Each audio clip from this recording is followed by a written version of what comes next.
তখন এই হারামির বাচ্চাগুলা বলে আমরা নাকি একটা নির্বাচন বানচাল করবার জন্য রাস্তায় নেমে এসেছি। ওরা যদি ওদের নেতারা যদি ওদের মুখের লাগাম টেনে না ধরে, তাহলে আমরা ওদের জিহ্বা টেনে ছেড়ে ওসমান হাদির স্ত্রী তার স্বামীর বিচার চাইতে পারবে না। তার নির্বাচন 12 তারিখই হইতে হবে। তখন এই হারামির বাচ্চাগুলা বলে আমরা নাকি একটা নির্বাচন বানচাল করবার জন্য রাস্তায় নেমে এসেছি। প্রিয় ভাইয়েরা একটা কথা বলি, ওরা যদি এই ধরনের কথা বারংবার বলে যায় এবং ওদের নেতারা যদি ওদের মুখের লাগাম টেনে না ধরে, তাহলে প্রথমত হচ্ছে আমরা মনে করব এই খুনের পিছনে ওদের নেতাদের হাত রয়েছে। কারণ নয়তো শহীদ ওসমান হাদির গুলিবিদ্ধ হওয়ার পর থেকে যাতে এইটার বিচার না হয়, তার কারণে জনে জনে আমাদেরকে বাধা দিচ্ছে। প্রিয় ভাইয়েরা, ওরা যদি ওদের নেতারা যদি ওদের মুখের লাগাম টেনে না ধরে, তাহলে আমরা ওদের জিহ্বা টেনে ছেড়ে ওরা যদি মনে করে যে বাংলাদেশের ওরা রাষ্ট্র ক্ষমতায় চলে গিয়েছে, 12 তারিখ এই দেশের জনগণ বুঝিয়ে দেবে রাষ্ট্র ক্ষমতায় কারা আসবে। ইনসাফের পক্ষে, আজাদির পক্ষে, শহীদ ওসমান হাদির হত্যার সুষ্ঠু বিচারের পক্ষে যারা দাঁড়াবে আমরা তাদেরকেই ভোট দেব। এর বাইরে কোন ছাত্রীদেরকে আমরা ভোট দেব। প্রিয় ভাইয়েরা, নির্বাচন 12 তারিখই হইতে হবে। নির্বাচন 12 তারিখই হইতে হবে। কিন্তু নির্বাচন যে 12 তারিখ হবে, সেই নির্বাচনকে আমরা করব না, রাষ্ট্র করবে এই নির্বাচনের ব্যবস্থা। তার মানে কি নির্বাচনের জন্য আমি আমার ভাই হত্যার বিচার চাইতে পারবো না? শহীদ ওসমান হাদির স্ত্রী তার স্বামীর বিচার চাইতে পারবে না? তার দুধের শিশু এখন এইখানে এসে বসে আছে যমুনার ভিতরে, সে তার বাবা হত্যার বিচার চাইতে পারবে না? তার কাছে নির্বাচন গুরুত্বপূর্ণ নাকি তার বাবার হত্যার বিচার নিশ্চিত করা গুরুত্বপূর্ণ? প্রত্যেকের কাছে নির্বাচন গুরুত্বপূর্ণ না।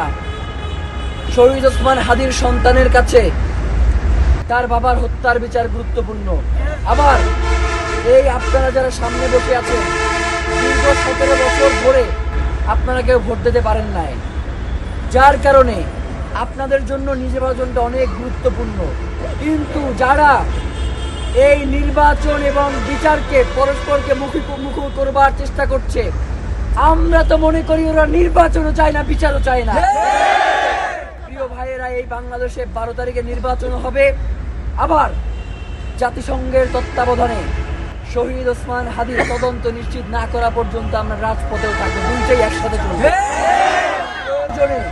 এইখান থেকে আমরা 12 তারিখে ভোট দিতে প্রয়োজনে যাব এবং ভোট কেন্দ্রগুলোতে যাতে কোনো ধরনের অপ্রীতিকর পরিস্থিতি তৈরি না হয়, সেটার ব্যাপারে আমরা ব্যবস্থা গ্রহণ করবো। রাজপথ ছেড়ে আমরা ভাইয়েরা, আপনাদেরকে খুব কষ্ট হবে রাজপথে থাকতে। শহীদ ওসমান হাদি যদি আপনার জায়গায় থাকতো, সে কি আপনাকে ছেড়ে একা চলে যাইতো? যার কারণে যেহেতু আপনারা শহীদ ওসমান হাদির ভাই, শহীদ ওসমান হাদির বোনরা এখানে বসে আছেন, আমরা তো মনে করি আমরাও যদি চলে যাই আপনারা চলে যাবেন না, এতটুকু বিশ্বাস আমাদের। প্রিয় ভাইয়েরা, আমরা আপনাদের সাথে কথা না বলে কোথাও যাব না। আমরা শুধু এইটুকু জানানোর জন্য এতদূর পর্যন্ত আপনাদের কাছে আসছি, যাতে আপনারা কোনো বিভ্রান্তির মধ্যে না থাকেন। সরকারকে সুস্পষ্টভাবে, মানে অতি দ্রুত না, সুস্পষ্টভাবে বলতে হবে যে আগামীকাল অথবা আজকে এই সময়ের মধ্যে আমি জাতিসংঘকে চিঠি পাঠাবো। এবং চিঠি পাঠানোর ক্ষেত্রেও ব্যাপার আছে। জাতিসংঘের আগামীকালকে অফিস খোলা আছে, চাইলেই তারা এই আগামীকালকে এই চিঠি প্রেরণ করতে পারবে, ইস্যু করতে পারবে।